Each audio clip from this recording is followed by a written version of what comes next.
Hi everyone, in this video we are going to be talking about functions.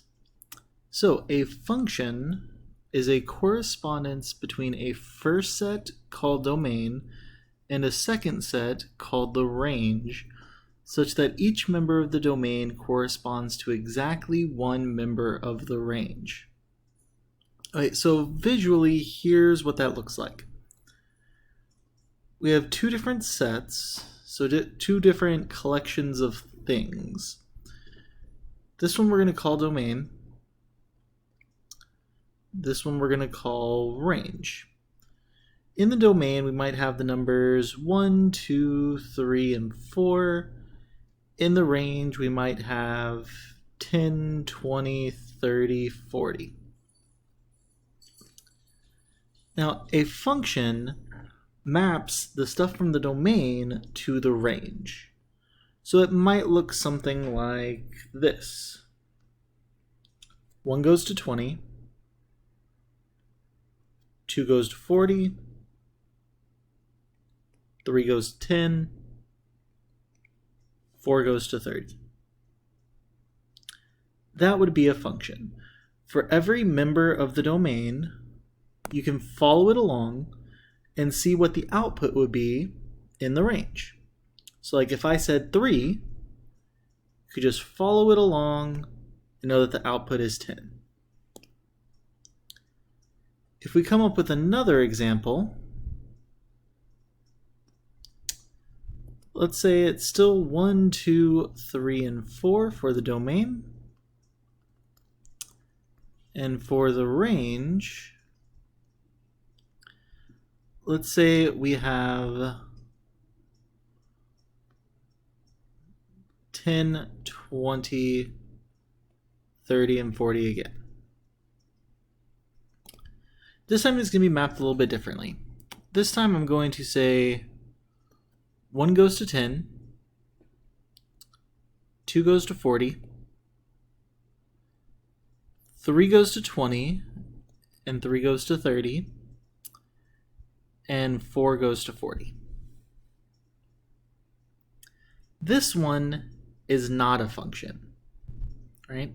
Specifically, the reason is because of this 3. It's not because of the 2 and the 4. If you notice, the 2 and the 4 both go to 30. That is perfectly fine. Both of them go to 40. Both of those going to 40 is perfectly fine. 2 inputs can go to the same output. Right? The specific problem with domain is this 3. If we want to follow it and see what the output is, which path do we follow? Is it 20? Is it 30? That's the reason this one is not a function. So every input has exactly one output. That's the important part.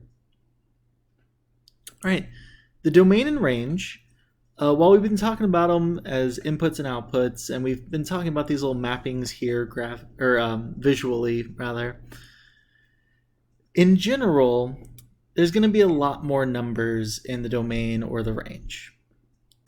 This is a nice visual, easy way to see it. But in a bunch of the cases, our functions are going to have a lot more numbers in them. Specifically, they might even have an infinite amount of things in them. So, more specifically, the domain we're also going to treat as the set of all x values, specifically for our next thing when we get to graphs, and the range is going to be the set of all y values. Right? So, if you think of a point, x and y, x is in the domain, y is in the range. Okay, so if we go ahead and look at some graphs first. First off, to be able to tell if something is a function or not, whenever it is graphed, you use the vertical line test. So the vertical line test says that a graph represents a function if no vertical line passes through more than one point on its graph. Right? This is still saying one x cannot have more than one y. It's just doing it visually now.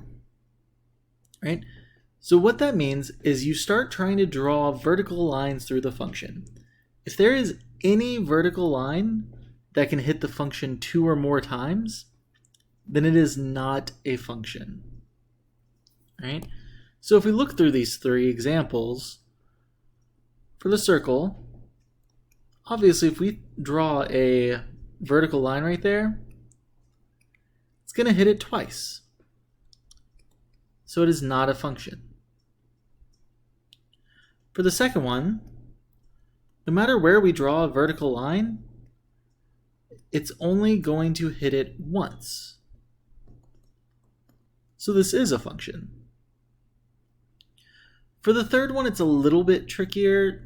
Students do tend to get a little confused here because there's a lot of places where it's only hitting it once.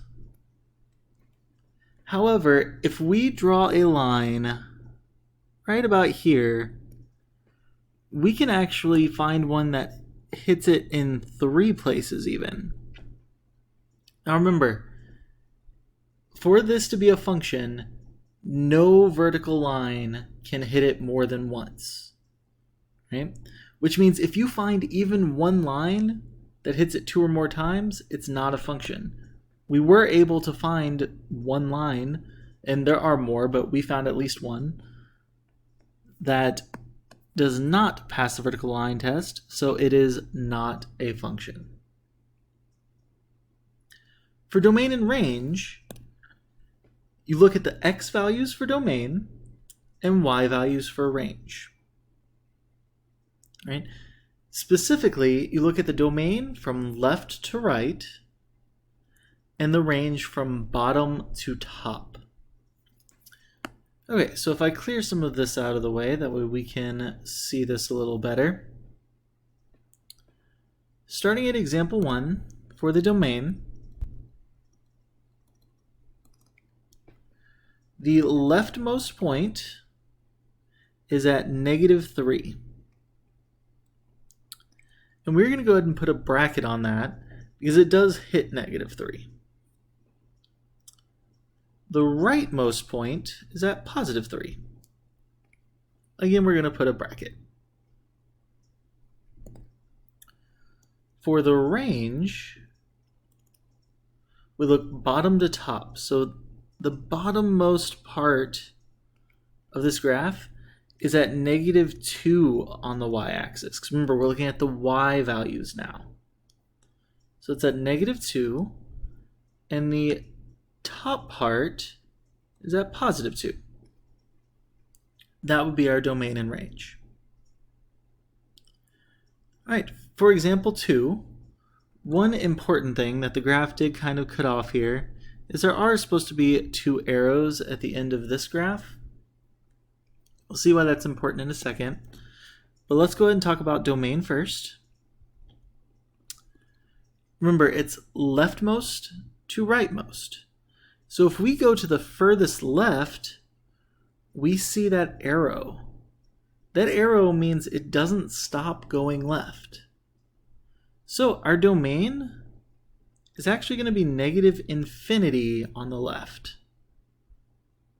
Similarly, if we go to the rightmost point, there's another arrow.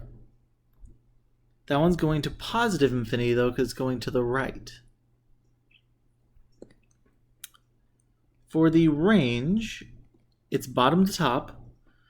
The bottommost point is an actual point. It's at -3. The top though, again, these arrows means it keeps going up forever. So it goes up to infinity. Right? And don't forget, anytime when we're doing interval notation like this, we do put parentheses on any infinity that we have. All right, the last example. For the domain, leftmost point is at -4. However, this time there's an open circle telling us that it's not actually there at -4, right? The open circle means it gets really, really close to -4, but it's not at -4 itself. So it just means we put a parentheses. For the rightmost point, it is over here at 5. The closed circle tells us it does hit 5, so we're going to put a bracket. For the range, same idea, just bottom to top. The bottommost point is again at -4, and again it is going to be a parentheses because it is an open circle. The topmost point is up there at 5.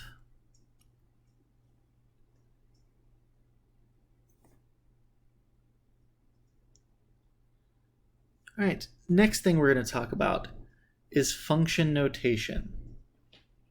So function notation is just a way to represent an equation that maps those inputs to those outputs, right? As in, if we have something like this, f of x, this tells us two things.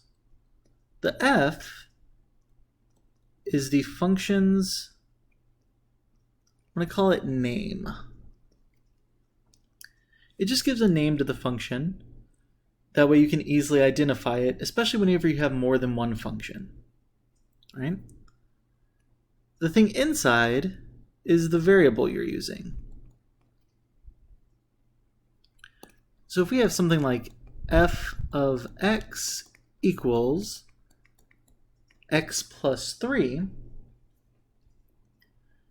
then the x plus 3 is the equation that you would plug into for the function. Here's what that would look like. If we have f of 5, notice that we replaced x with 5. All this means to do is to replace x with 5 in the equation, and that would give you your answer. So f of 5 equals 8. You can think of this still as x and y.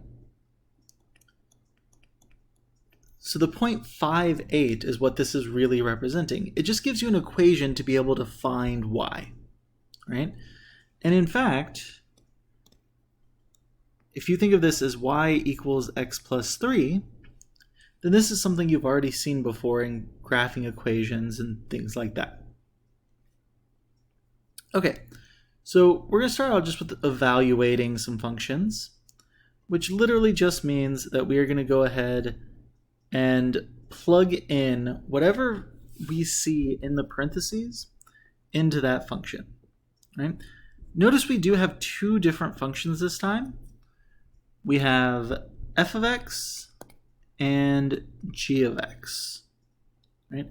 Again, these are just names for the functions. It's just a way for you to be able to easily see that if I put f of -3, f of -3 means we're talking about f. If we have something like g of 2, that means we're talking about g. Okay, so let's start with f of -3. So f of -3 means we're going to plug -3 into everywhere we see x in the function f of x. So remember, that's this function right here.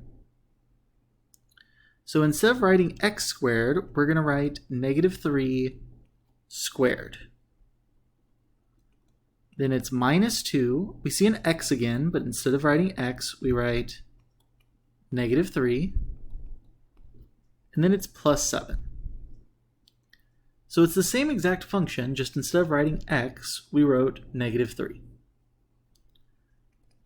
From there, it's just simplifying. So -3 squared is 9, -2 times -3 is +6, and +7. Add all those together and you get 22. All right, let's try another one. F of 0. So again, f of 0 means we're going to plug in 0 to everywhere we see x. So it's going to be 0 squared minus 2 times 0 plus 7. 0 times anything is just 0, so all of that really goes away. This one's nice and easy, and it just equals 7.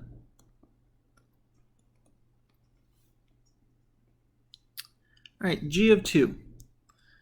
Again, just be careful. We said g of 2 this time, so now we're going to be plugging it into g. So g of 2 equals 5 times 2 minus 3. Just replace the x with 2. So that's 10 minus 3, or 7. Same thing with g of negative 4. So g of negative 4 is going to be 5 times negative 4 minus 3, which is negative 20 minus 3, which is negative 23.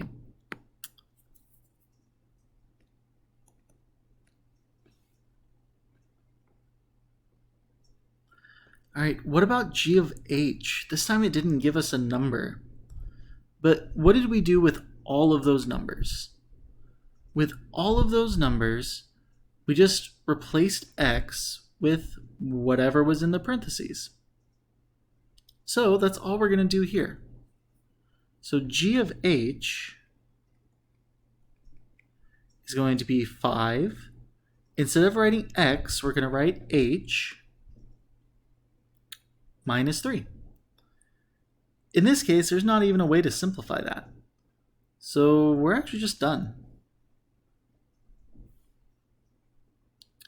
Similarly, with f of x minus 2, we're going to plug in all of this, all of x minus 2, into f. So f of x minus 2 means we're going to do x squared, but instead of writing x, we write x minus 2.